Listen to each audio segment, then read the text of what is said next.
ආමේන් ආමේන්. ඒ වැරද්ද කාගේවත් නෙවෙයි අර කෑම ටික අතට ගෙනල්ලා තිබ්බ එක තමයි.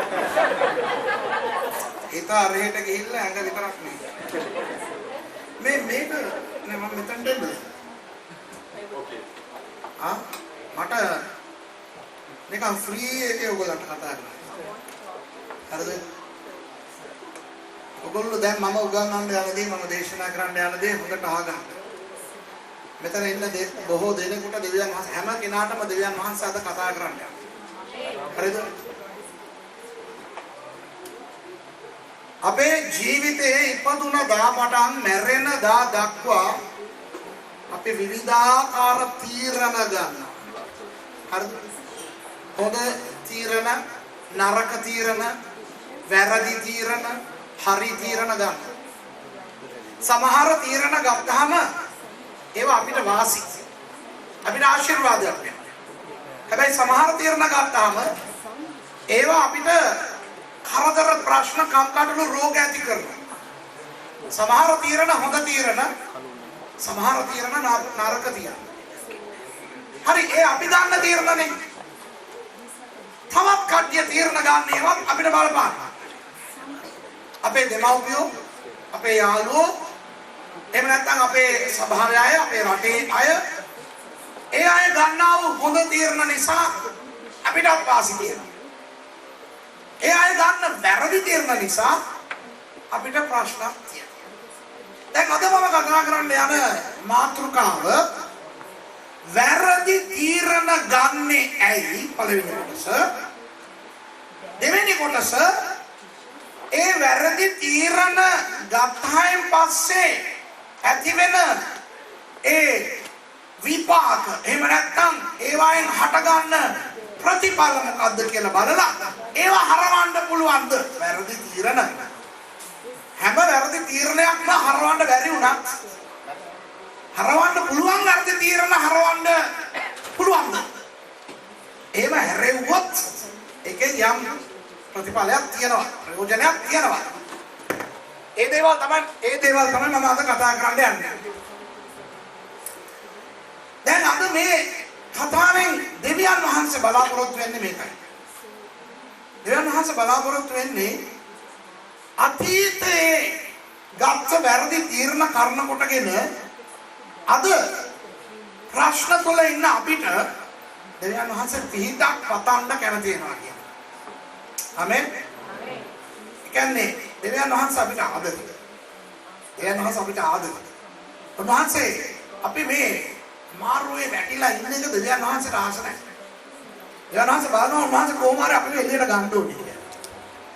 ඒ විතරක් නෙවෙයි. දෙවියන් වහන්සේ තවත් බලාපොරොත්තු ඇතුව තමයි මේ දේශනාව මට දුන්නේ. මොනවද දන්නවද? අදින් පස්සේ අපි ගන්න යන තීරණ මොකක්ද? ඒ තීරණ පිළිබඳව දේවල් අපි කතා කරන්න යනවා. මට කවුරු හරි ඉන්නවනේ බයිබලේ කියවන්න නේද මයික් එකේ? ඉන්නවද? එමිරේට්ස් සිස්ටර් ඒ ට්‍රාන්ස්ලේට් කරනවා. වෙන කවුරු හරි ඉන්නවා මේ වගේ අතේ බයිබලේ නැහැ. මොකද මම සිංහල බයිබල් කියවන්නේ නැති නිසා මම බයිබල් ගෙනාවේ නැහැ. දෙන්නත් එපා. මම ෆ්‍රී එකේ ඉන්න ඕනේ. හරිද? කවුරු හරි මට ඉන්නවද බයිබලේ මයික් එකේ කියවන්න සිස්ටර්? එන්න සිස්ටර්. හරි. මම කතා කරන්න යන්නේ රූත්ගේ පොතේ. වව්! ගෑනුන්ට හරි හැපි. හරිද? ගෑනු ළමයෙක්ගේ පොතෙන් කතා කරන්න යන්නේ කවම ලේඩීස්ලාට හරි හැපි. හැබැයි රූත්ගේ පොතෙන් කතා කරන්න යන්නේ උනට රූත් ගැන කතා කරන්නේ. රූත්ගේ පොතෙන් කතා කරන හැම කෙනාම රූත් ගැනනේ කතා කරන්නේ. නේද? ඒ පොතෙන් කතා කරනවා ඒ උනට මම රූත් ගැන කතා කරන්න යන්නේ නැහැ. වැරදි තීරණ ගත්ත අය ගැන කතා කරන්න යනවා. වැරදි තීරණ ගත්තාම මොනවද වෙන්නේ කියලා කතා කරන්න යනවා. ඒ වැරදි තීරණ නිසා ඇති වුණු ප්‍රශ්න හරවන්න පුළුවන් ද යන ආදී දේවල් මම අද ඔබට කතා කරන්න යනවා. රූත්ගේ පොතේ පළවෙනි පරිච්ඡේදයේ පළවෙනි පදය පමණක් කියවන්න කවුරු හරි. මම මේ සටහන් ගන්න අය හොඳට සටහන් අරගන්න. මොකද මම බොහෝ දේවල් ඔයගලන්ට ඓතිහාසික දේවල් කියන්න යනවා. නිකන් මම උඩින් කියාගෙන යන්නේ සමහර වැදගත් දේවල් ඔයගලන්ට මම උගන්වන්න යනවා අද. හොඳයි. රූත් පොතේ පළවෙනි පරිච්ඡේදයේ පළවෙනි පදය අපි බලමු. කියවන්න සිස්ටර්. තවද විනිශ්චයකාරයන් විනිශ්චය කරන දවස්වලදී දේශයේ විසාගතයක් විය. එවිට යුදයේ බෙත්ලෙහෙමේ එක්තරා මිනිසෙක් තමාගේ භාර්යාවද පුත්‍රයන් දෙදෙනාද සමග මොවොබ් දේශයේ වසන පිණිස ගියේය. හොඳයි මේ පදය ඔහොම කියවනකොට අපිට නිකන් හිතෙන්නේ වෙන මෙහෙමයි. හරි මේ පැත්තේ මේ ඉස්රායල් පැත්තේ මේ වසංගතයක් ආවලු. ඉතින් ඒ වසංගතයට බේරිලා අවුලක් මේ පිටරටකට ගිහිල්ලා තමන්ව බේරගත්තා. ඒකනේ අපිට තේරෙන්නේ නේද? රුත් පොත කියන්නේ පරිච්ඡේද 4ක් තියෙන පොඩි පොතක්. ඔක ලිව්වේ සාමුවෙල් කියන අපි දන්න සාමුවෙල් තුමා. සාමුවෙල් ප්‍රොෆෙසර්තුමා තමයි කතාව ලියුවේ. ඉතින් පරිච්ඡේද 4ක ලියවිලා තියෙන ওই කතන්දරේ අවුරුදු 20ක් පමණ දුවපු කතාවක්. ඒ කතාවේ දීර්ඝය අර අපේ සිංහල කට්ටියට දුන්නොත් එහෙම ටෙලි ඩ්‍රාමා එකක් ගන්න කියලා අර දිමුතු මුතු වගේ ගත්තානේ මතකද ඒ දවස්වල. දිමුතු මුතු ආසාවෙන් අපි බලන ඒ දවස්වල ඉතින් අර හින්දි ටෙලි නාට්‍ය අර මේවා ලංකාවට ඇවිල්ලා මේ හඬ කවලා දෙන්නේ නැහනේ. අපිට තිබුණේ දිමුතු මුතු විතරයි. ඉතින් බදාද හවස වෙනකම් බලන් ඉන්නවා දිමුතු මුතු. මගේ අම්මේ ඒක අර ඇවිල්ලා මේම හැරිලා එක වචනයක් කියද්දි මතු සම්බන්ධයි කියලා ඉවර වෙනවා. මතකද ඒ ලස්සන දවස්? හරිද? ඉතින් අර වෙන channel එකකට යන්නත් බෑ මොකද අපිට තිබුණේ ඒක විතරයි. අනේ අපේ කට්ටියට මේ රූප පොත ටෙලි නාට්‍යයක් හැදෙන්න ගන්න කිව්වනම් කෙලින්ම අවුරුදු 50ක් ලංකාවේ අර කෝපි කඩේ යනවා වගේ. හරිද? අවුරුදු 20ක කතන්දරයක් පරිච්ඡේද 4කින් ඉවර කරනවා. එහෙමනම් කිටියෙන් කියන්නේ කතාව තේරෙනවද? ඒක ටෙලිග්‍රෑම් එකක් යවුවා වගේ. අර mother expired come immediately. හරිද? එතකොට පෝස්ට් ඔෆිස් කාර්යය ඒක වරදවා දීලා ටෙලිග්‍රෑම් එක වැදිලා තියන්නේ mother immediately come expired. හරිද? මේ අහන්නකෝ එතකොට මේකේ කියලා තියෙනවා පළවෙනි පදේ මෙහෙම කිව්වනම් හරි. වසංගතයක් පැමිණි කල එක් පවුලක් මොහොබ් වලට ගොස් මොහොබ් වලට ගියා කියලා කියවනම් ඇති. හැබැයි මෙතන කියලා තියෙනවා විනිශ්චයකාරවරයන් විනිශ්චය කරන දවස්වලදී වසංගතයක් පැමිණිය. ඒ කාලේ කවදද? විනිශ්චයකාරවරුන්ගේ කාලය කියන්නේ මිත්‍රවරුනි පළවෙනි විනිශ්චයකාරයා කියන්නේ ඔත්නිය. අවසාන විනිශ්චයකාරයා කියන්නේ සාමුවෙල්. ඔත්නියල් පටන් සාමුවෙල් දක්වා විනිශ්චයකාරවරුන් 15 දෙනෙක් ඇවිල්ලා තියෙනවා ඊශ්‍රායල් ඉතිහාසයේ අපේ බයිබලේ විනිශ්චයකාරවරුන් කියන පොතේ ඕක සඳහන් වෙනවා. ඒ 15න් එක්කෙනෙක් කාන්තාව. නම දන්නවද? ඩෙබෝරා. මතකද? එතකොට මේ විනිශ්චයකාරවරුන්ගේ ඒ කාලය අවුරුදු කීයක්ද දන්නවද? අවුරුදු 230ක්. විනිශ්චයකාරවරුන් කියන්නේ රජවරු වගේ එක රජවරයෙක් මැරුණාම තව රජ කෙනෙක් රජ වෙනවා එහෙම නෙමෙයිනේ. විනිශ්චයකාරවරුන් කියන්නේ කවුද දන්නවද? ඔය යොෂුවගේ කාලේ අර යෝර්දාන් ගඟ මේ ගඟෙන් මෙගොඩට පොරොන්දු දේශයට ඒගොල්ලෝ ආවනේ. ඇවිල්ලා යොෂුවගේ නායකත්වයෙන් ඒගොල්ලෝ පොඩි රටවල් අල්ලගෙන ඒ දේශය අත්පත් කරගෙන යොෂුව විසින්ම ඒ දේශය බෙදලා තම තමන්ට කියලා ගත්තා. අර ගෝත්‍ර වලට ගත්තා. හොඳයි. එහෙම අරගෙන යොෂුව මිය ගියේ ඔහොම ඇතුළට ඇවිල්ලා යෝර්දාන් ගඟෙන් මෙගොඩට ඇවිල්ලා අවුරුදු 25න් යොෂුව මැරුණා. මෝසෙස් මැරෙනකොට යොෂුවව පත් කරලානේ මැරුණේ. ඒ වගේ යොෂුව කාවවත් පත් කරලා මැරුන්නේ නැහැ. යොෂුව මැරුණාන් පස්සේ මේ ජනයාව නඩත්තු කරන්න නායකයෙක් නැහැ. ඒ වුණාට දෙවියන් වහන්සේ කිව්වා මම ඔයගලන්ට නායකයෙක් හැටියට ඉන්නවා. මම ඉතින් මේ අවස්ථාව දීලා තියෙනවානේ. පොතේ හැටියට වැඩ කරන්න කියලා. පොතේ හැටියට වැඩ කරන්න ගියාම අපේ අයියාලට මොනවද වෙන්නේ කියලා දන්නවද? නේද? ඒගොල්ලෝ හින්දු මතයට වැඩ කරන්න පටන් ගන්නවා. ඉතින් ටික ව්‍යවස්ථාවෙන් පිටව බහැරව ගිහිල්ලා පව් කරන්න ගන්නවා. පාපෙට වැටෙනවා. ඉතින් එක්කෙනෙක් පව් කරන්න ගත්තාම මුළු පවුලම පාපෙට වැටෙනවා. ඊට පස්සේ මුළු ගමම පාපෙට වැටෙනවා. මුළු රටම පාපෙට වැටෙනවනේ. ඉතින් දෙවියන් වහන්සේගේ ආරක්ෂිත අත උන්වහන්සේ ගත්තා. උන්වහන්සේගේ ආරක්ෂිත අත ගත්තාම ඔය අවට ඉන්න කවුරු හරි පිටරට කාරේ රජ කෙනෙක් ඉස්රායල් වලට විරුද්ධව ඇවිල්ලා ඒගොල්ලන්ව පීඩනය කරගෙන ඒගොල්ලන්ව පීඩා කරගෙන ඒගොල්ලන්ගේ හොඳ දේවල් හොරකම් කරගෙන යනවා. ඉතින් ඒ වගේ ප්‍රශ්න මේගොල්ලන්ට එනකොට මේගොල්ලන්ව බේරන්න කවුරුත් නැහැනේ. ඉතින් මේගොල්ලෝ දෙවියන් වහන්සේ කියන්නේ ස්වාමීනි පොරිස් ස්වාමීනි තමා එන්න ස්වාමීනි අපි වැරදි කරා පව් කරා කියලා කියපුවම අපේ දෙවියන් වහන්සේට ඉතින් අනුකම්පාවේ දෙවියන් වහන්සේනේ praise the Lord ආමෙන්. නැත්තම් අපි ඉවරයි. අනුකම්පාව නැත්තම් දෙවියන් වහන්සේට අද අපි කොට උඩ නේද? අපි කොච්චර ජල්බරිස් කරලා උන්වහන්සේ ළඟට ඇදලා ගන්නේ පොරිස් ස්වාමීන් වහන්සේ හරි කියලා ගන්නවා. කොමියන් ගන්නකොටත් ඒ ටිකනේ නේද? හැම ආචාර වැඩක්ම අපි කරලා ඉතින් එන්නකොට අපිට කියනවා මේ සුදුසු හැටියට ගන්න අපි අර ස්වාමීන් වහන්සේ සුදුසුෙක් නේ මම අරින්ජරා පුරක් නෝයි එනවා සමාන දීලා කොමියන් දෙනවා නැත්තම් ඔය එක කොරින්ත 11 කියලා කියන විදිහට අපි කොමියන් ගත්තානේ අර පාස්ටර් කිව්වනේ මොකද්ද මෝෂේ කියලා කිව්වනේ අඬ කියනකොටම භාගයක් පණ යනවා බොණ්ඩ කියනකොටම මැරලා වැටෙන්නේ ඉන්නේ අපිට ආවුටම කියන්නේ එක කොරින්ත 11 නුසුදුසු ලෙස ගත්තනම් සමහර ලෙඩ වෙනවා සමහර නින්දටපත් වෙනවා කියලා කියනවා නේද? ඒක නිකන් මේ අර කාලා නිදාගන්නේ ඒ නින්ද නෙවෙයි. ඉවරයි. නැගිටින්නෙම නැහැ. හරිද? ෆුල්ලි ස්ලිප්. හරිද?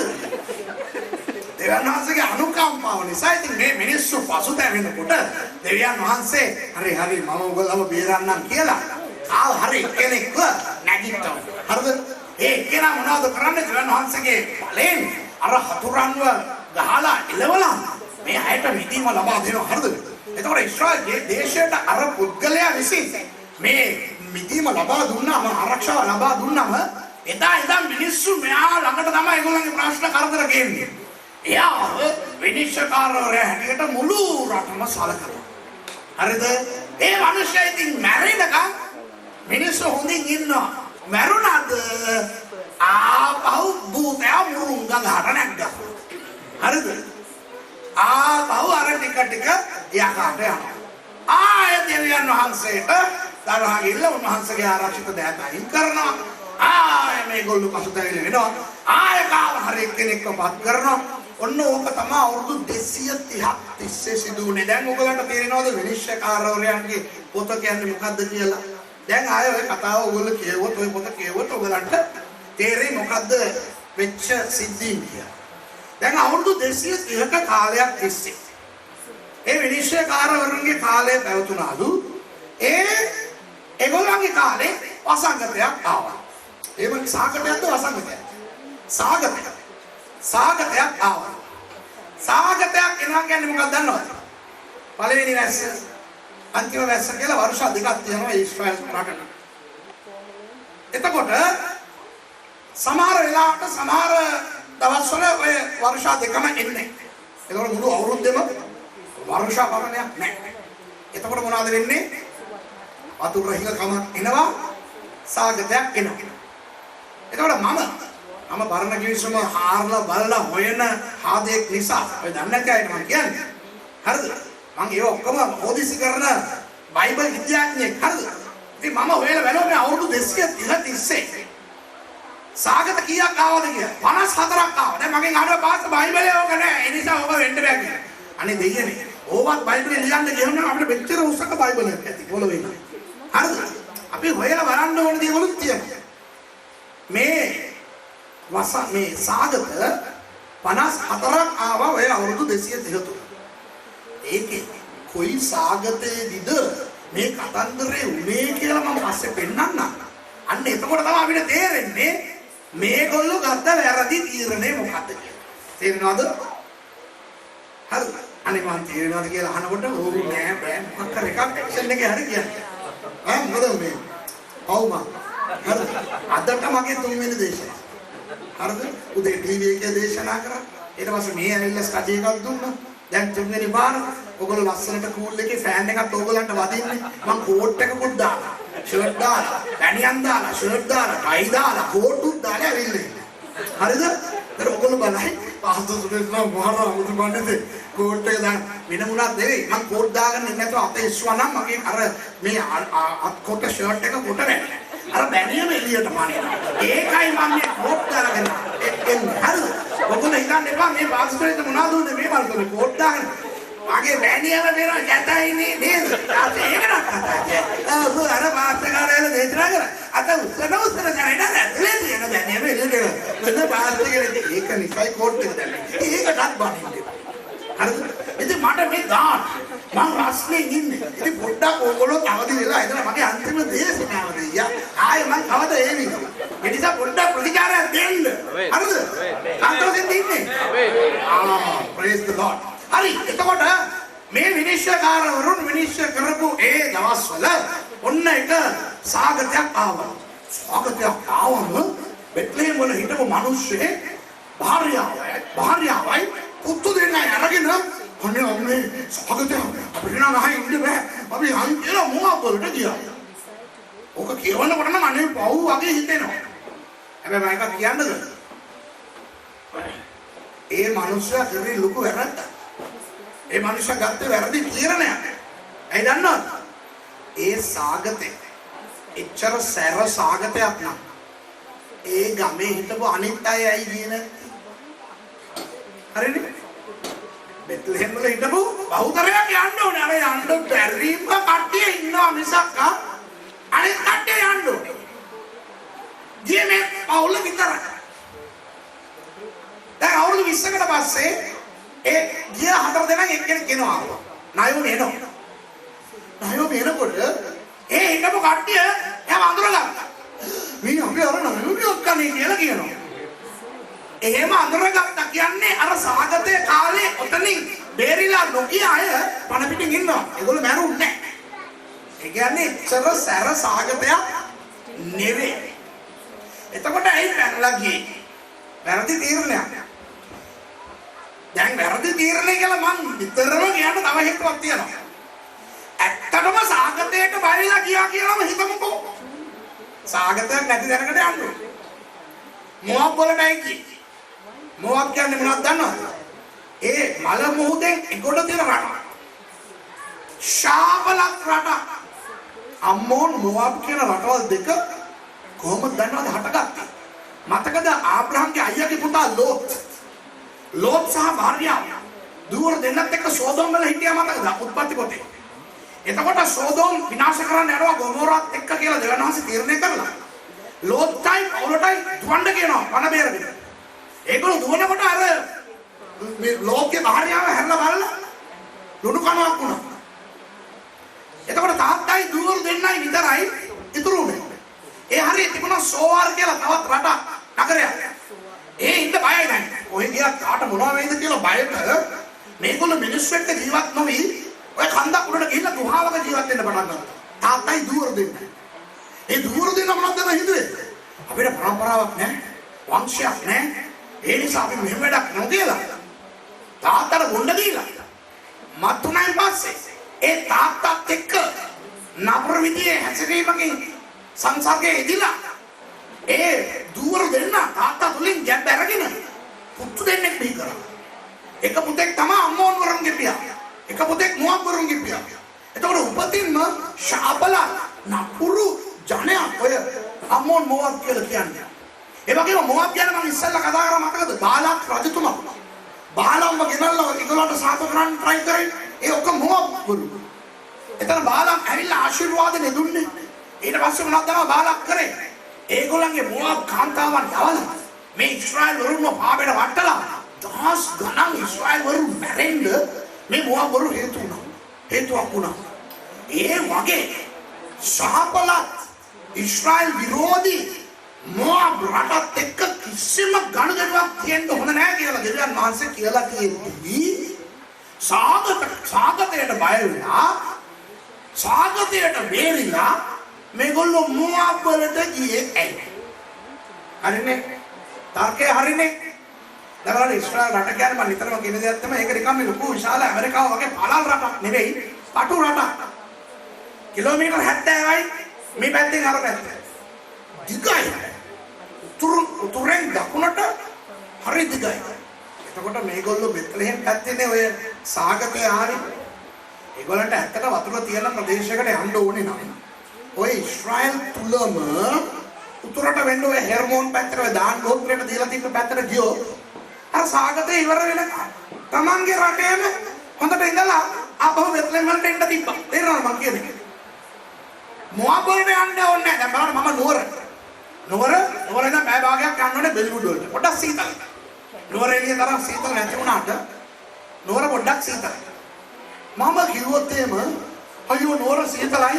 ඒ නිසා මම ඒ සීතලට බේරිලා ඉන්දියාවට යනවා කියලා ඔයගොල්ලෝ මොනවා හිතයි? හලෝ ඔහෙට නෝර සීතලයි නම් වැඩි දුරක් ඕනේ නැහැ. කෑ ගල්ලන්න එනවා. කොළඹ ආවනම් තැම්බෙන්න පුළුවන්. දැන් ඉතින් අපේ රටේ යාපනයට යන්න පුළුවන් නේ. යාපනයේ ගියා නම් කරවල වෙන්නත් පුළුවන්. එතකොට නුවර සීතලට බේරිලා සුරේෂ් රාමචන්ද්‍රන් ඉන්දියා ගියා නම් පිටරට මිනිස්සුන්ට දන්න ඒගොල්ලෝ ඕනේ සීතලට බාරලා අර සුරේෂ් කෙනෙක් කරා පවුල පිටින් ඉන්දියාවට ගියාලු කියලා කියයි. හැබැයි ලංකාවේ මිනිස්සුන්ව ගොනාට අන්දන්න පුළුවන්ද? ඕගොල්ලෝ දන්නා සීතලයි කියලා මිනිස්සයා කිව්වේ බොරුවට. ඒක නෙවෙයි හේතුව. ඉන්දියාවේ මොකක් හරි තියනවා මේ මිනිස්සයා. ඒ යන්න ඕනවට ඔය සීතලයි කියන එක පෙන්නලා කියලා. ඒ වගේ මිත්‍රවරුනි මේ රුත් එක අපි දකින මේ පවුල මොව්වලට ගියේ සාගතයට බේරිලා යන්න නෙවෙයි. සාගතයට බේරිලා යන්න ඕන කමකුත් නැහැ. ගියේ වෙන හේතුවක් නිසා. හැබැයි සාගතේ හේතුවක් හැටියට පෙන්නනවා. තේරෙනවද? හරිද? දැන් මේගොල්ලෝ මොන වගේ අයද? මේගොල්ලෝ කොහොමද මේ වැරදි තීරණේ ගත්තේ? හරිද? කියන්නේ ඒ වැරදි තීරණේ ගන්න ඒ වැරදි තීරණේ ගත්තී කවුරු හරි ඒගොල්ලන්ට කිව්වේ නැද්ද? නේ ඔයගොල්ලෝ මොනවා බලන්න යන්න එපා. ඒක සාපලක් රටක් නේ. ඊළඟ හන්ස කියනවානේ යන්න එපා කියලා. අනිවාර්යයෙන් මිනිස්සු කියලා ඇති නේ. ඔයගොල්ලෝ මොනවද හිතන්නේ? කියලා ඇති නේ. ඒකට මේගොල්ලෝ අහලා නැහැ. ඇයි අහලා නැත්තේ? ඊළඟ දෙවෙනි පදේ ඒගොල්ලන්ගේ විස්තරය තියෙනවා. ඒකෙන් මම ඔයගොල්ලන්ට කියලා දෙන්න ඒගොල්ලෝ මොන වගේ අයද? කියවන්නකෝ දෙවෙනි පදේ. ඒ මනුෂ්‍යයාගේ නම එලිමෙලෙක්ය. ඔහුගේ භාර්යාවගේ නම නායෝමිය. පුත්‍රයන් දෙදෙනාගේ නම් මාලොන් සහ කිලියෝනිය. ඔහු යුදයේ බෙත්ලෙහෙමේ ඒප්‍රාත්වරුය. ඊළඟ පදේ ඔහු මෝවාබ් රටට පැමිණ එහි සිටියෝය. right. පළවෙනි පදේ අන්තිම ලයින් එක කියවන්න. මෝවාබ් රටට මොකටද ගියේලු? මෝවාබ් රටට පැමිණ එහි සිටියෝය. නෑ පළවෙනි පදේ අන්තිම ලයින් එක. ඊට කලින් පදේ අන්තිම ලයින් එක. මෝවාබ් දේශයේ වසන පිණිස ගියේ. වසන පිණිස. දැක්කද? මොකටද ගියේ ඒගොල්ලෝ? සාගතයට බය වෙලා ජීවත් වෙන්න යාවි. සාගතයට බේරිලා එන්න ඕන නම් යාවි. වසන පිණිස ගියේ. දැන් දෙවෙනි පදේ කියනවා බෙත්ලෙහෙමේ එප්‍රාත්වරුඩු මේගොල්ලෝ ඒ ගියා ඒ ගිහලා ජීවත් වෙන්නම ගියා. ඔය නම් ගැන මම කියන්නේ. මේ කියලා තියනවානේ එප්‍රාත්වරු කියලා. බෙත්ලෙහෙමේ හිටපු එප්‍රාත්වරු කියලා. මොකක්ද බෙත්ලෙහෙම් කියන්නේ? ඒ ටවුමේ නම නෙවෙයි. බෙත් කියලා කියන්නේ හෙබ්‍රේව භාෂාවේ ගෙදර. බෙත් එල් කියලා කියන්නේ අපි දෙවියන් කියන්නේ බෙතෙල් කියලා කියන්නේ. හරිද? ඒ වගේ බෙත් කියන්නේ ගෙදර. හෙම් කියලා කියන්නේ රොටි. බෙත් හෙම් කියලා කියන්නේ රොටි තිබෙන නිවස. The house of bread. හරිද? පාන් කඩේ නෙවෙයි, පාන් ගෙදර නෙවෙයි. ඒක සිංහලෙන් දාපුවම නේ house of bread කියන්නේ පාන් ගෙදර. හරිද? රොටි තිබෙන නිවස. ඇයි එහෙම නමක් ඒ දාලා තියෙන්නේ? ඒ ගොඩා රොටි කෑම තියෙන ප්‍රදේශය. ඒ ගමට රියල් නමක්. ඒ නම තමයි එප්‍රාතා. මතකද මීකා 5:2 යේසුස් වහන්සේ ගැන මීකා අනාගත වතුරරයා කියනවා එප්‍රාතා වලින් එන්න යනවා කියලා යේසුස් වහන්සේ. ඒ එප්‍රාතා කියන්නේ බෙත්ලෙහෙම්. බෙත්ලෙහෙම් කියන්නේ නිකන් විග්‍රහයික නම. හරිද? ඒ රොටි තිබෙන නිවස. එප්‍රාත්වරු කියන්නේ කවුද දන්නවද? යොෂුවගේ කාලේ දේශය බෙදලා දුන්නා නේද?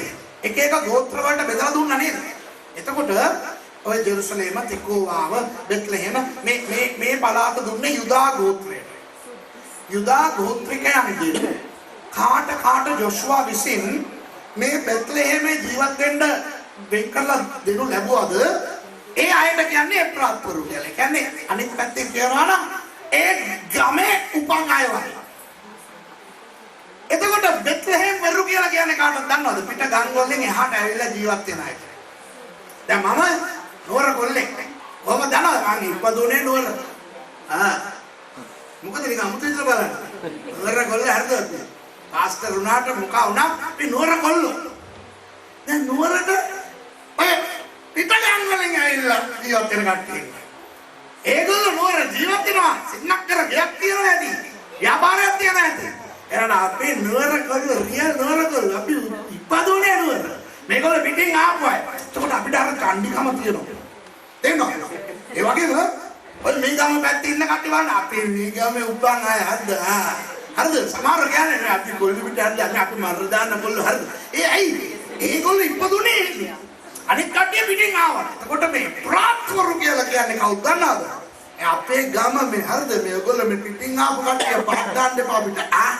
අර ඒ ටයිප් එකේ එලිමෙලෙක්ලා බෙත්ලෙහෙමේ ඒගොල්ලන්ගේම නගරේ. එතකොට ඒකට අපි කියන්නේ මම කියන්නේ සිංහලෙන් අලි ඔළුව. මොනවාද? අලි ඔළුව. අලි ඔළු කාර්යෝ සභාවට ආවනම් අනේ දෙවියනේ අනුශාසනා දෙන්න හරිය අමාරුයි. ඔය ක්‍රිස්තියානිම වෙලා හිටපු කට්ටියට මං වගේ වෙන ආගම මම හින්දු හැටියට ඉඳලානේ ගැලේ බලන්නේ. අනේ සමහර අයට මම අනුශාසනා කරනකොට ඒ අයට උප්පත්ති පොත කොහෙද තියෙන්නේ කියලාවත් දන්නේ නැහැ. හරිද? බයිබලයේ පොත් කීයක්ද තියෙන්නේ කියලාවත් දන්නේ නැහැ. හැබැයි පරම්පරාවෙන් ක්‍රිස්තියානි. ඒ අයට අනුශාසනාවක් දෙනකොට මොනවද දන්නවද ඒගොල්ලෝ කියන්නේ? මේ හලෝ. ඔහේ ඊයේ පෙරේදා මේකට ආපු අය පුද්ගලයා හරිද? අපේ තාත්තා කවුද දන්නවද? සෙක්ස්ටන් කෙනෙක්. අපේ සීයා කවුද දන්නවද? කැටකිස්ට් කෙනෙක්. හරිද? අපි කවුද දන්නවද? ඒ දවස්වල ඉඳන් පල්ලි වලට අපි ඉදිරිපත් වෙලා අපි නැතුව පල්ලි මංගල්‍ය නැහැ. හරිද? අපි පාරම්පරික ක්‍රිස්තියානි අය මේ තමුසේ නිකන් වෙන ආගමකින් මේකට ඇවිල්ලා අපිට කියලා දෙන්න එපාද? කියලා කියනවා නේ. අන්න ඒ જાතියේ මිනිස්සු තමයි එලිමෙලේ. බලන් ගියා මේගොල්ලන්ට මොනවද දන්නේ නැහැ බයිබලේ ගැන.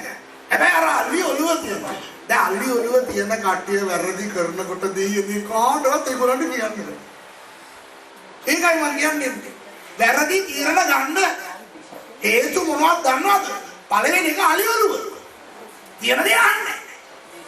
ආස්තෝ කිව්වා. අපි දැන් කද්දේ දන්නේ නැහැ ඊයේ මෙලේ. ඉතින් කොහොමද? වෙන කවුරු හරි අනුශාසනාවක් කියන්නේ. මේ බයිබලේ මේව කියලා දෙන අපි දන්නවා. ඒක කියලා දෙන්න එපා. ඒවා දන්නවා.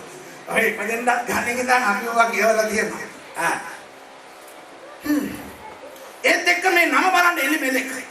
ඒ කියන්නේ දෙවියන් වහන්සේ විසින් පත් කරන ලද රජාලු නම.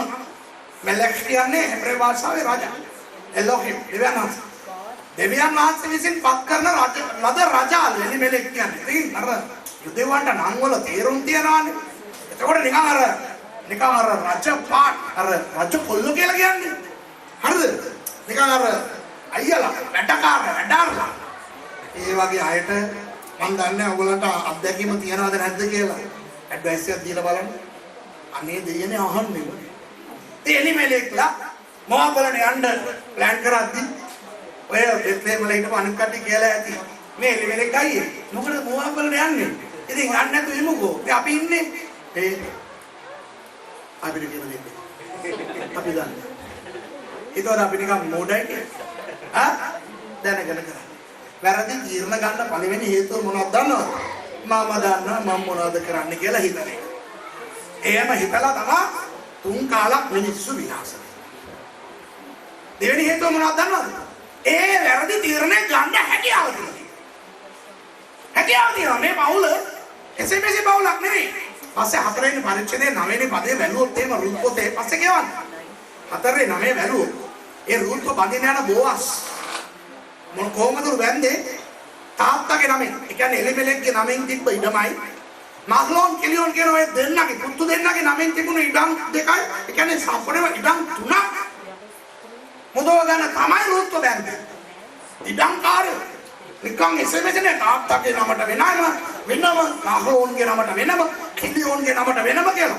මගේ අම්මෝ නිකන් වලව් කාර්යය ඉඩම් කාර්යය. අනේ මේ අයට අනුශාසනා දෙන්න ගියාම ඒගොල්ලෝ මොනවද කියන්නේ මේ ඔයාගේ සල්ලි වලින්ද මං කරන්නේ අනේ මේ අයියේ මෙලෙකයි යන්න එපා මොහක් වලට ඉන්නකෝ ඇයි ඔයගොල්ලෝගේ සල්ලි වලින්ද අපි යන්නේ අපිට තියනවා අපි යනවා ඔයගොල්ලෝ පුළුවන් නෑ අද ක්‍රිස්තියානි කාර්යය ඔක තමයි කරන්නේ වැරදි තීරණ ගන්න හැකියාව යන්න පුළුවන්කම තියෙනවා තේරුණාද මං කියන්නේ අපි තේමයි කල්පනා කරන්න මම මේ අද පොඩ්ඩක් ජෝක් එකකට කතා කරන්නේ මට නිදිමත නිසා බොරුනේ කාටද මං කිව්වා ඉස්සෙල්ලා කාටද මේ බ්‍රදර්ට මං කිව්වා මම බ්‍රදර්ට කිව්වා ඒක යනවා ඇයි මට නිදිමතයි එතන මට නිදිමතයි දැන් ඔයගලන්ට 119 වෙනි ගීතාවලිය කියන්න කියලා මම මේ පාරක් දැම්මෝ 119 වෙනි ගීතාවලිය පද 176ක් තියෙනවා ඔයගොල්ලෝ තියවගෙන ඉඳන් මම හොඳ නින්දක් දාගෙන ඉන්නවා චිරට මහන්සි එනිසා මම ලීලුවේ කතා කරනවා මම අවදියෙන් ඉන්නවා මම අවදියෙන් ඉන්නකොට ඔබත් අවදියෙන් ඉන්නවා කියලා මට විශ්වාස කරන්න හැබැයි අපි කොච්චර හිනායි සන්තෝෂයෙන් අහගෙන හිටියා දෙවියන් වහන්සේ අපි හැම කෙනාටම කතා කරනවා කියන එක අමතක කරන්න.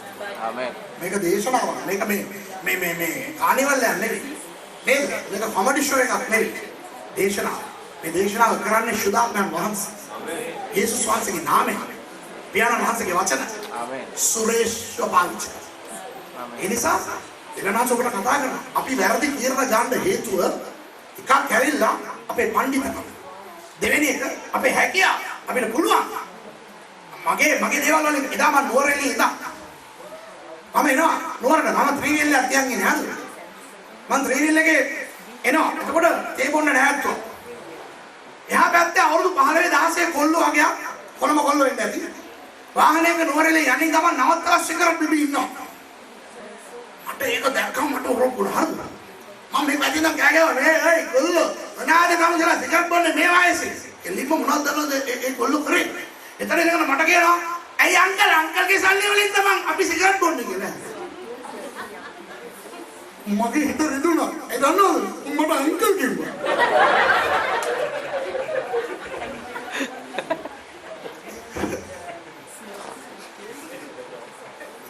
දැක්කද ඒගොල්ලන්ගේ වැඩේ ඒගොල්ලෝ මොනවද කියන්නේ? ඔයාට මොකද අපේ සල්ලි වලින් නෙබොන්නේ? ඔයාගේ සල්ලි වලින් නෙවෙයි බොන්නේ. අනේ ආකල්. මං වැරදි කරා නම් මටනේ පාඩුව ඔයා නිකන් ඉන්නේ. අන්න ඒ ආකාරය. හරිද? ඒ නිසා තමයි මේගොල්ලෝ වැරද්ද කරේ. එලිමෙලෙක්, නයෝනි, මක්ලෝ, කිලියොන් අතර දිනාම මොවබ් වලට ගියා. දැන් මිත්‍රෝනේ මම තව දෙයක් ඔබලන්ට කියන්න ඕනේ. ඇයි මොවබ් වලට ගියේ? අර වැරදි තීරණේ ගන්න නැතුව ඒගොල්ලන්ට ඉන්න බැරි වුණේ ඇයි කියලා මෙච්චර වෙලා මං කිව්වේ. මොකටද මොවබ් වලට ගියේ කියලා මං කියන්නේ. අපි හරවමු මේ විනිශ්චයකාරවරුන්ගේ පොතේ තුන්වෙනි පරිච්ඡේදයේ 12 වෙනි පදයේ ඉඳලා තමයි අපි කියවන්න යන්නේ. අන්න එතන තමයි ඒ වකවානුවේ තමයි රුත්ගේ කතාව සිදු වෙන්නේ. හරිද? කියවන්න විනිශ්චයකාරවරයාගේ පොතේ තුන්වෙනි පරිච්ඡේදයේ 12 වෙනි පදේ අර මං ඉස්සෙල්ලා කිව්වේ ඒගොල්ලෝ වැරදි කරනකොට දෙවියන් වහන්සේ ඉඩ දෙනවා අපිට ආය ඇවිල්ලා ඊශ්‍රායල් පාලනය කරන්න කියලා. ඒ වගේ දෙකෙන් පටන් ගන්නවා 12 වෙනි පදේ කියවන්න සිස්ටර්. නැවත ඊශ්‍රායල් පුත්‍රයෝ ස්වාමින් වහන්සේගේ ඇස් හමුවෙහි නපුරුව තිබුණු දේ කළෝය. නැවත ඊශ්‍රායල් වරු ස්වාමින් වහන්සේ ඉදිරියේ නපුරු දේ කළේය. එතකොට මොනවද කරන්නේ දෙවියන් වහන්සේ? ඔවුන් ස්වාමින් වහන්සේගේ ඇස් හමුවෙහි නපුරුව තිබුණු දේ කළ නිසා උන්වහන්සේ ඔවුන්ට විරුද්ධව මෝවබ්හි රජු එග්ලෝන් බලවත් කළසේක. එවන් එග්ලෝන් කියන රජවරයා ඒ වකට මොවබ් රටේ රජවරයා හැටියට හිටියේ ලොකු බඩපටියෙක්. හරිද? පස්සේ කියලා තියෙනවා අර මිනිස්සෙක් කියලා. ඒ කියන්නේ මේ හෙබ්‍රේව භාෂාවෙන් බලනකොට හරි මහත බඩ මෙහෙම තියෙන බඩපටියෙක්. හරිද? එග්ලෝන් කියන මිනිසයා තමයිලු රජ මොවබ් වල. ඔහුගේ අත දෙවනාස බලවත් කරාලු ඊශ්‍රායල් වරුන්ට විරුද්ධව. පස්සේ මොනවද උනේ? ඔහු අම්මෝන් සහ අමලෙක් පුත්‍රයන් රැස් කරවාගෙන ගොස් ඊශ්‍රායලට පහර දුන්නේය. ඔහු ඉදිගස් නුවරද හිමි කරගත්තෝය. ඉදිගස් නුවර කියලා කියන්නේ ජෙරිකෝ. අර අපි දන්නේ ජෙරිකෝ කියලා. ජෙරිකෝ වලට කියන්නේ ඉදිගස් නුවර කියලා. හරිද? ඒ නුවරත් අල්ලගත්තා. මොකද මල මොහොත පැනලා මෙහාට ආපු ගමන් ඉස්සල්ලාම අහුවෙන්නේ ඊශ්‍රායල් තුල ඔය ජෙරිකෝව තමයි. ඒකත් සෑහෙන දුරට ඒගොල්ලෝ අත්පත් කරගත්තා. දැන් කියවන්නකෝ. කියවන්න සිස්ටර්. ඊශ්‍රායල් පුත්‍රයෝ මෝවභි රජු එග්ලොන්ට 18 අවුරුද්දක් සේවය කළෝ. දැන් එග්ලොන් ඇවිල්ලා ඊශ්‍රායල් රට පාගලා ඒ අයව රට තුලම නිකන් ගහල්ලු වගේ තියාගෙන හිටියා. අවුරුදු කීයක්ද? ඔයගොල්ලෝ කියන දැන් අහුවනේ. අවුරුදු 18ක්. ඊශ්‍රායල් වරුන්ගේ ජීවිතය අවුරුදු 18ක් තිස්සේ පා වුණා ඒගොල්ලෝ. ඇයි? අස්වැන්නක් ගන්න බෑ. මොහොත් වලින් ඒගොල්ලෝ ඇවිල්ලා අස්වැන්නෙන් ඕන තරම් අරගෙන යනවා. අර ඉතුරු වෙන ඒවා තමයි ඊශ්‍රායල් වරු. ඊශ්‍රායල් තරුණ කොල්ලෝ කෙල්ලෝ පාරේ ඇවිදින්න බෑ. ඒටි ගමන් ඔය මොහොත් වරු එනවා. ඇවිල්ලා මේ අයව අල්ලගෙන ගෙනියනවා. ගිහිල්ලා ඒ රටේ වයිසකමට හෝ වැඩකාරකමට පාවිච්චි කරනවා. ඇවිල්ලා මේ ඊශ්‍රායල් වරුන්ට දස වද දෙනවා. නිකන් එතකොට ඇවිල්ලා ගහලා අර ජොලියට ගහලා යන්නේ. හරිද? අර ජොලියට සොමියට ගහන ඒව ඔක්කොම කරනවා. අවුරුදු 18ක් තිස්සේ ඊශ්‍රායල් වරු පුදුම පීඩාවක් විඳ තමන්ගේ රට තුල. හැබැයි වහල් වැටෙන්න වෙන කොහොමද ගියේ නෑ තමන්ගේ රට තුලම. ඉතින් එහෙම කුටි කනකොට මොනවද කරන්නේ? අපි කරන දේ තමයි ඒක කරන්නේ. අපි බලන්න හොඳට ඉන්නකොට දෙවියන් වහන්සේව නිකන් සයිඩ් එකේ තියන් ඉන්නවා. සාරිනේ අපි වහන්සේ අමතක කරේ නෑ. හරිද? පල්ලියක් සයිඩ් එකේ තියන් ඉන්නවා. ඉතින් එක මල්ලිවත් එනවා. ඇයිලා වෙනවා මේ අපි පල්ලිය දාලා ගියේ නෑ පස්සට වෙලාවට හරි තාම ඉන්නවා. හරිද? දැන් ඒක පාස්ටර් කාලයක් දීලා අල්ලා මාස්ටර් මොකද? ඉන්නවා අපිත් ඉන්නවා. අර ඒ වගේ අපි හොඳට ඉන්නකොට මොකක් හරි ලොකු ප්‍රශ්නයක් ආවම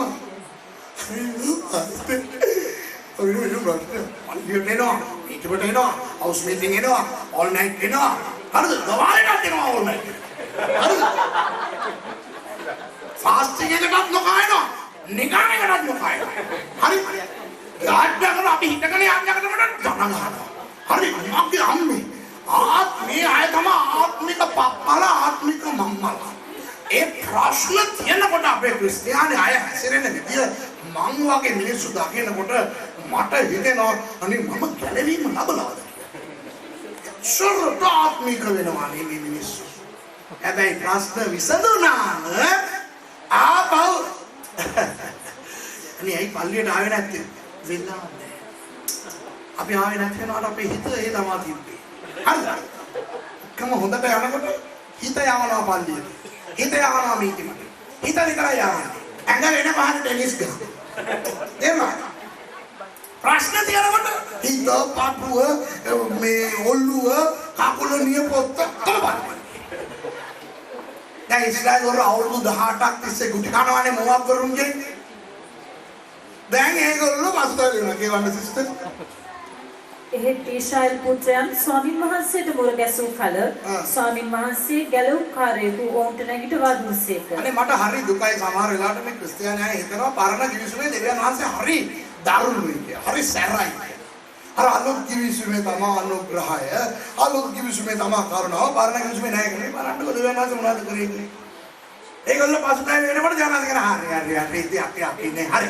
දැන් ඔයගොල්ලන්ට මොනවද උනේ? එග්ලොන්ව පරාජයටපත් කරලා මොහොත්කින් නිදහස ඕනේ. රයිට්. දෙවනාස මොනවද කරේ? බෙන්ජමින් දූත්‍රේ අල්ලගත්තා. මිනිසෙක්ව ඒහුද් කියලා කියවන්නකො වං අත එයාගේ වේ. ඔහු අනාහි බෙන්යමින් ගෝත්‍රයට අයිති ගේරාගේ පුත්‍ර වූ වමදහුරු මිනිසෙකු ඒහුද්ය. ඒහුද්ව තෝරගත්තා දෙවනාස. ඇයි කියලා තියන්නේ වං අත හුරු කියලා? මේ මම ඔයාලට කියන්නම් පස්සේ ඔයගොල්ලෝ කියවන්න. හරිද? මෙන්න වැඩේ මෙහෙමයි. දැන් ප්ලෑන් එක මේකයි. දෙවියන් වහන්සේගේ ප්ලෑන් එක මේකයි. ඒහුද් වං අත හුරු පුද්ගලයානේ. දැන් ඒ කාලේ වං අතද දකුණු අතද ප්‍රශ්නයක් නැහැ. කඩුවක් දීලා ෆයිට් කරන්න ගියොත් දකුණු අතින් තමයි ෆයිට් කරන්නේ. දැන් මේ ෆ්‍රාන්ස් වල ලෙෆ්ට් මේ වම් පැත්තේනේ වාහනේ එලවන්නේ. ආය ඔබ වං අත හුරුද දකුණු අත හුරුද ගියර් දාන්න ඕනේ දකුණු අතින් නේද? ආයේ මේ රෙනෝල්ට් කම්පැනිට ගිහලා ඔය මේ මට වං අතින් ගියර් දාන්න ඕනේ ඔය ලංකාවේ වගේ එහෙම වාහනයක් දෙනවා කියලා ඉල්ලන්න පුළුවන්. බෑ. කැමතිද නැද්ද? දකුණු අතින් තමයි ගියර් දාන්න. හරිනේ? ඇක්සලරේටර් කියන්නේ දකුණු පැත්තේ තමයි. නේද? ඒ වගේ ඒ කාලේ කඩු බිහි අරගෙන සටන් කරනවා නම් ඒ පුද්ගලයා වං අත හුරුද දකුණු අත හුරුද සටන් කරන්න ඕනේ දකුණු අතින්. එතකොට දකුණ අතින් සබන් කරනකොට ඒ කඩුව නැත්නම් පිය දාන්න ඕනේ කොයි පැත්තේද? වම් පැත්තේ. දැකලා තියෙනවද? මේ මෑරකනේ ෆයිට් කරන්නේ. එතකොට වම් පැත්තේ තමයි ආයුධ තියන්නේ. දැන් රජතුමාව හම්බෙන්න යන්න යනවා මේ ඒගොල්ලෝ. මොනව අරගෙනද? ලොකු ට්‍රේ එකක් අරගෙන ඒ ට්‍රේ එකේ හොඳ තෑගි භෝග පළතුරු අර මේවා අර එග්ලොන් කන්නේ බඩ තඩියක්නේ. කන්න හරි ආසයි. ඉතින් අර ඉස්රායල් කෑම ද්‍රව්‍ය අර මේවා ඔක්කොම ලස්සන හොඳ දේවල් අරගෙන ඒකුත් යන්න යනවා ඒ රජතුමාට තෑගි අරගෙන. නිකන් යන්න දෙයිද? චෙක් කරයි නේද? එතකොට අර අද කාලේ වගේ ඒවා නැහැ නේ කාලේ. එතකොට සොල්දාදුවෝ මේ චෙක් කරන්නේ අතගාලා. කොයි පැත්තද චෙක් කරන්නේ? වම් පැත්ත. ඇයි මේ පැත්තේ තමයි ආයුධ ගෙනියනවා නම් ගෙනියන්නේ. ඒකේ ප්ලෑන් එක මොනවාද? ඉස්රායල් වරුන්ගේ මේ එක පළාත් වලින් එක තෑගි අරගත්ත එකන් දීගවෙන් මාළු ගත්තා, නෝරින් තේකොළ ගත්තා. හරිද? ඒ වගේ. ඉස්රායල් වලින් එක තෑගි භෝග අරගෙන ඒකුත් දැන් යනවා ට්‍රේ එකත් එක්ක රජතුමාව හම්බෙන්න. එතකොට ඔය චෙක් කරනවා කියලා චෙක් කරා ආයුධ නැහැ. හැබැයි ආයුධයක් තියෙනවා. අටි එකමාරක් දිග දෙමුවක් කඩුවක් මිනිස්සු හදලා එග්ලෝන් තමයි කියලා හදලා ඒක ගැට ගැහුවේ කොහෙද දන්නවද? මෙන්න මෙහි. දකුණු පැත්තේ මෙන්න මේ හරිය ගැට ගහගත්තා. ඒ පැත්ත චෙක් කරන්නේ නැහනේ.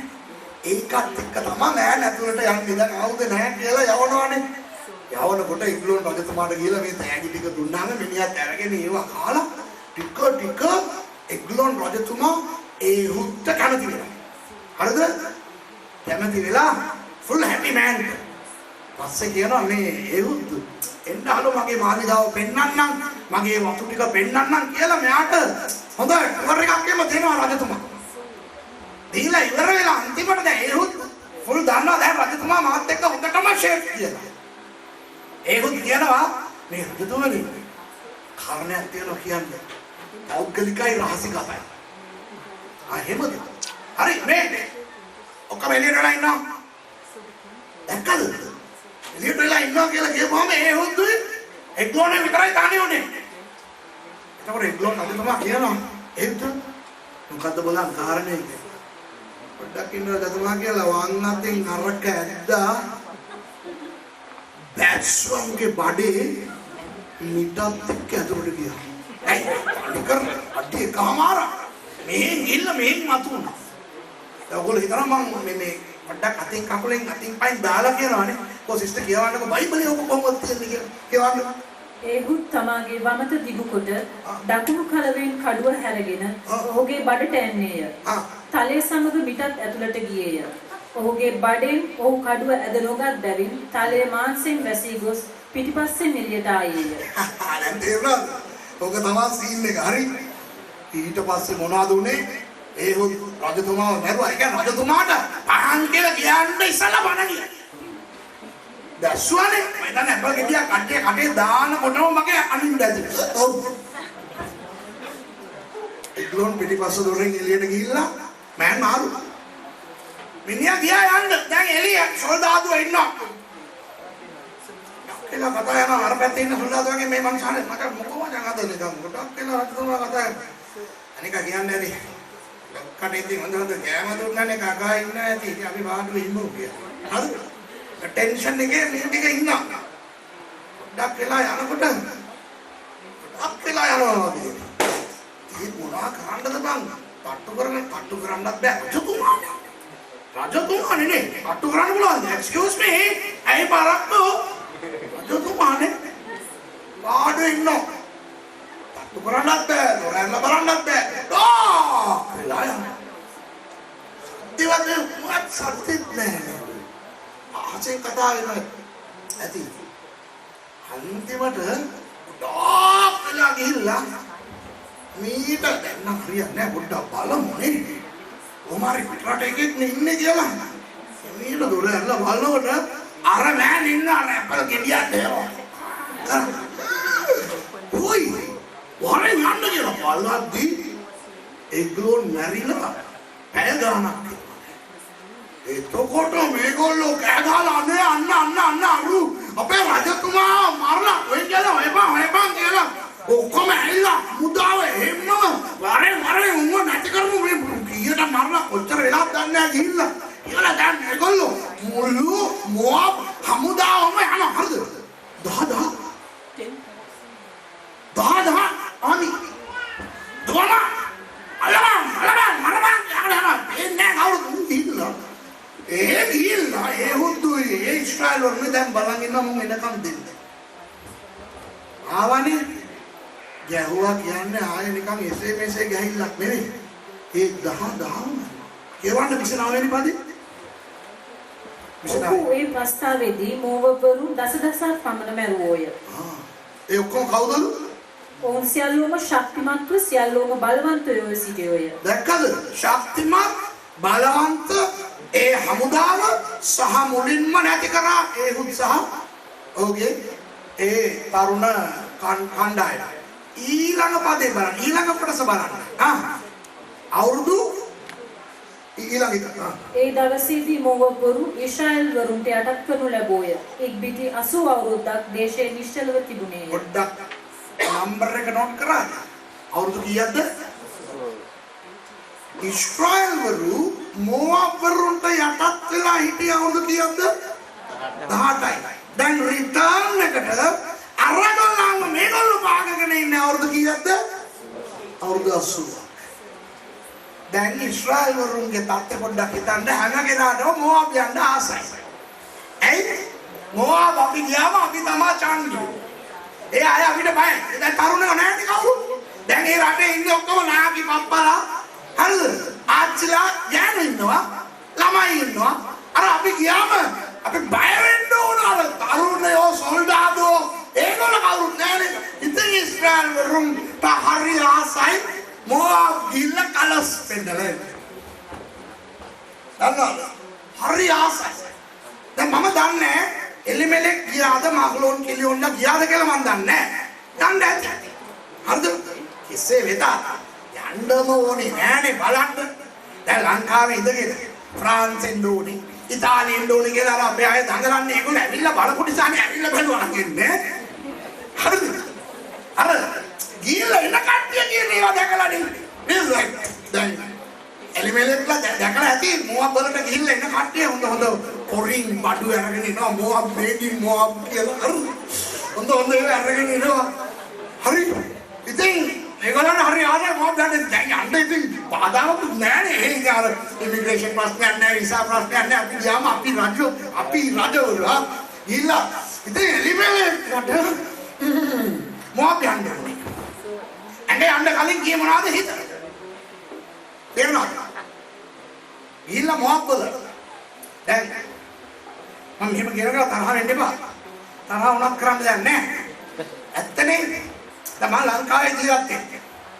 මම ඉස්සර ඉඳලා ඇමරිකාවේ ඉගෙනගෙන මම ලංකාවේ ගිහලා ජීවත් වෙනවා. මම ඉතින් අවුරුද්දකට 6-7 සැරයක් මේ ඇමරිකාව යුරෝපය හැමේ යන පුද්ගලෙක් නිසා මට යථාර්ථය සත්‍යතාවය දන්නවා. මම දන්නවා යුරෝපයේ අපේ මිනිස්සු මේ ඒගොල්ලන්ගේ ගෙවල් පිටිපස්සේ මේ යූරෝ ගස් තියාගෙන නැහැ. හරිද? ඒගොල්ලෝ මේ පොළව හාරලා අල වගේ ඩොලර් ගන්නෑ. හරිද? අපේ මිනිස්සු සහන අමාරුවෙන් ඉන්නේ කියලා අපි දන්නවා. දැන් අපේ ප්‍රශ්න මොනවද දන්නවද? අපේ මිනිස්සු ලංකාවට යනකොට මේ ඔයගොල්ලෝ නේ වෙන කට්ටිය. හරිද? යනකොට මොනවද දන්නවද කරන්නේ? හැම කෙනාම තියෙන වත් කණෙන් යන්නේ නැහැ. බොහෝ අය මොනවද කරන්නේ? ලෝන් එකක් ගන්නවා. ලොකු ලෝන් එකක් ගන්නවා 5000 යුරෝ ගත්තා නම් ඉතින් ලංකාවට ලොකු සල්ලිනේ.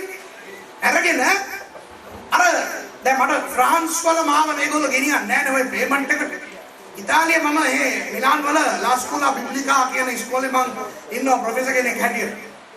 ඉතාලියන්ස්ලාගේ.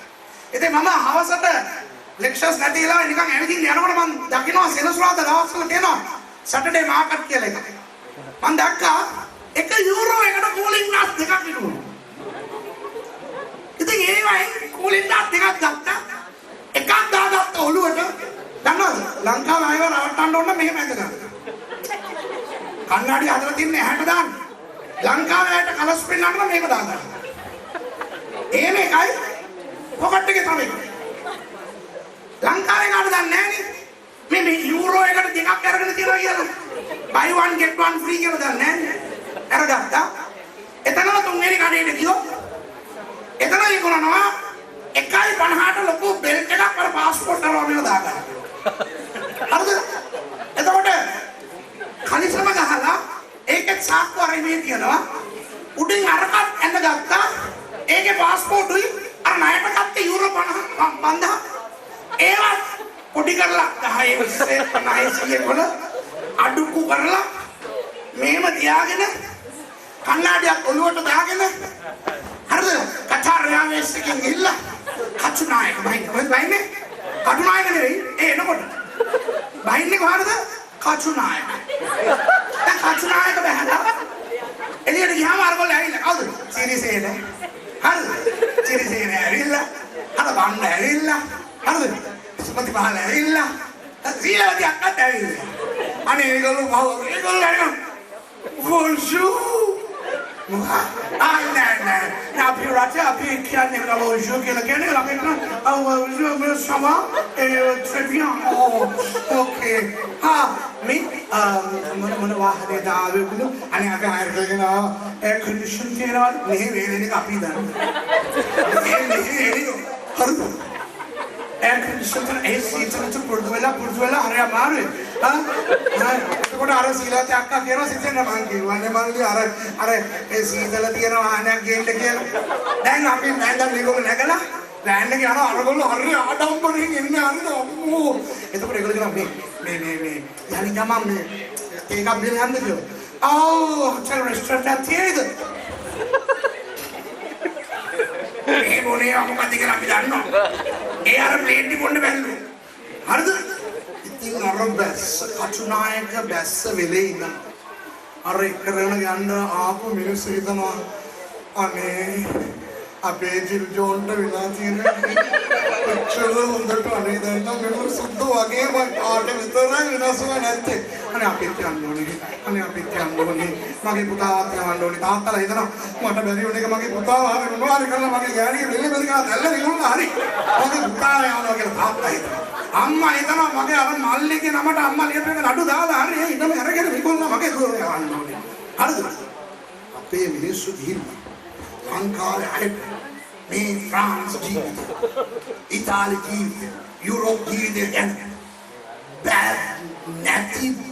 නැති අමුතු පින්තූරයක් දාලා ඒ අයව කලඹන එනවා අපි ආවන් පස්සේ ඒ අයගේ හිත් අපිට එනවා ආය ලංකාවේ ඉඳලා තියෙන්නේ කඳ විතරයි පස්සේ ඒ අයත් ලක්ෂ 30 35 කියලා ගෙවලා සිරියාවට ඇවිල්ලා බහැලා නැත්තම් පෝලන්ඩ් ගිහලා රෂ්‍යා ඉඳන් ට්‍රක් එකේ යට දුවගෙන මේ ඇවිල්ලා මේ ට්‍රක් එකේ යට දුවනවා වගේ තමයි ඊට පස්සේ මැරෙනකන් ජීවත් වෙන්නත් යන්නේ නේද මං කියන්නේ ඇත්තද නැද්ද කියන්නකෝ නේද ඕක තමයි එලිවෙලට උන්නේ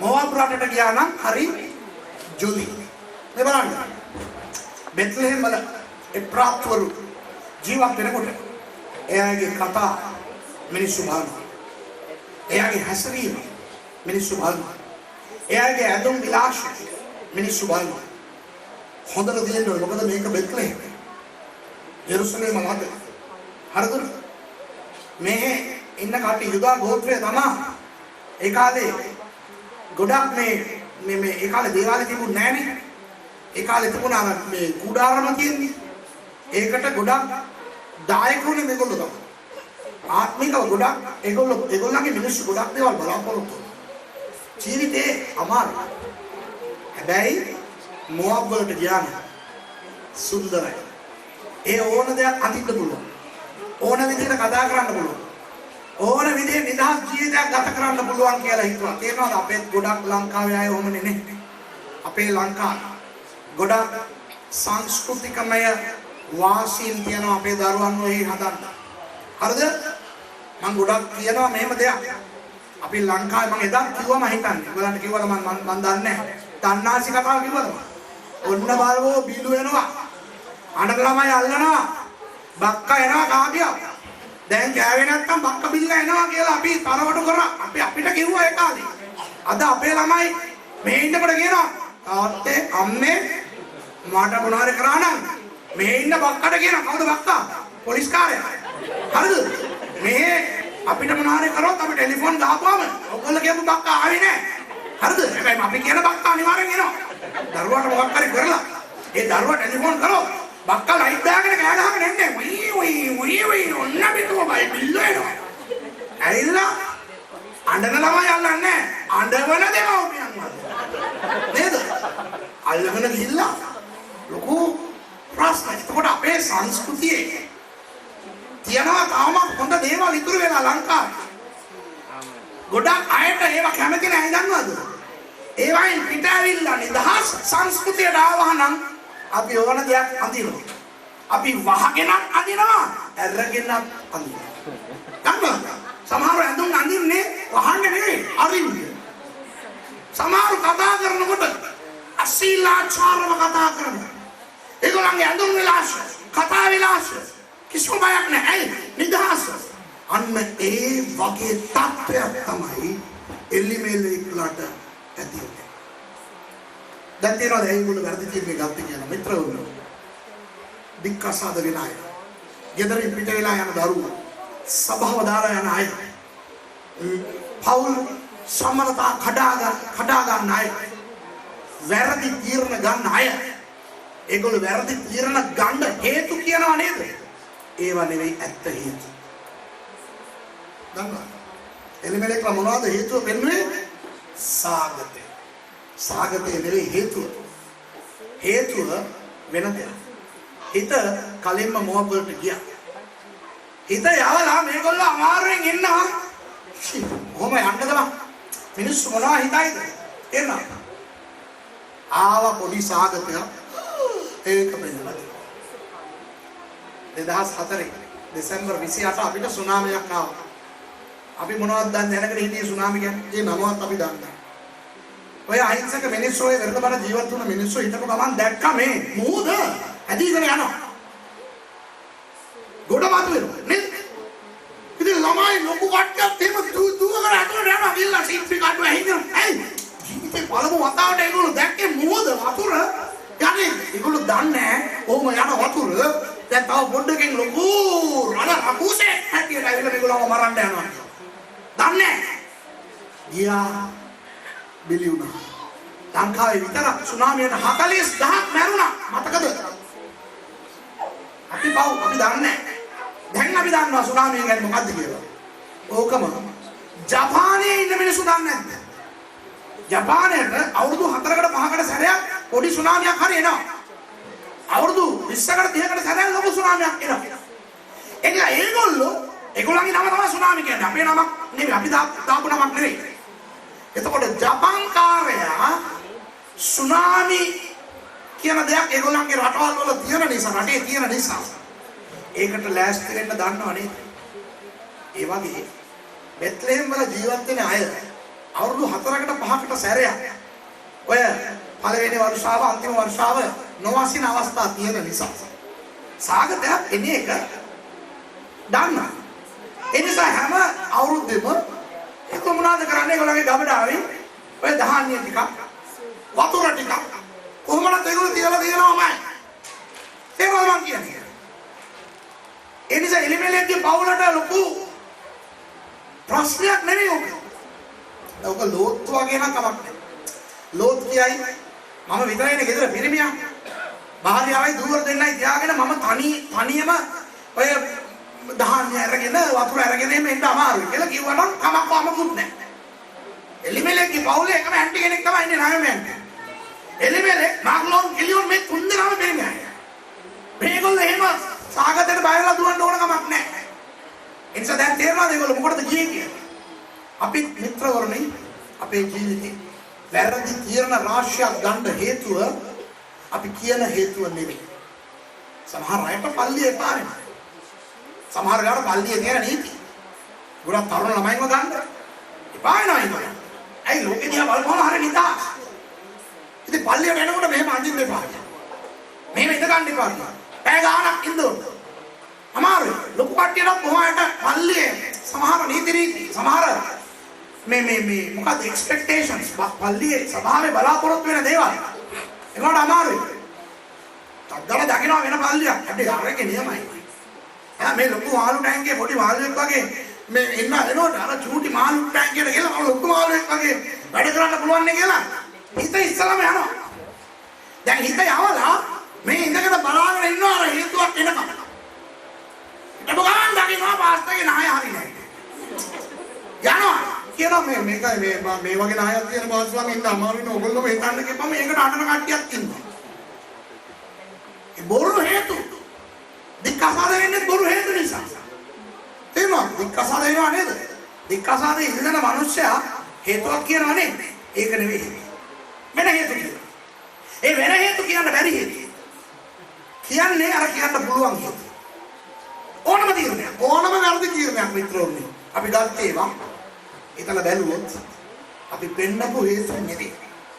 දැන් ඊළඟට අපි වැරදි තීරණ ගත්තොත් මොනවද වෙන්නේ? තුන්වෙනි පදේ රුත් 1:3 කියවන්න. නායෝමි පුරුෂයා වූ එලිමෙලෙක් මලේය. නායෝමිගේ පුරුෂයා වූ එලිමෙලෙක් මලේ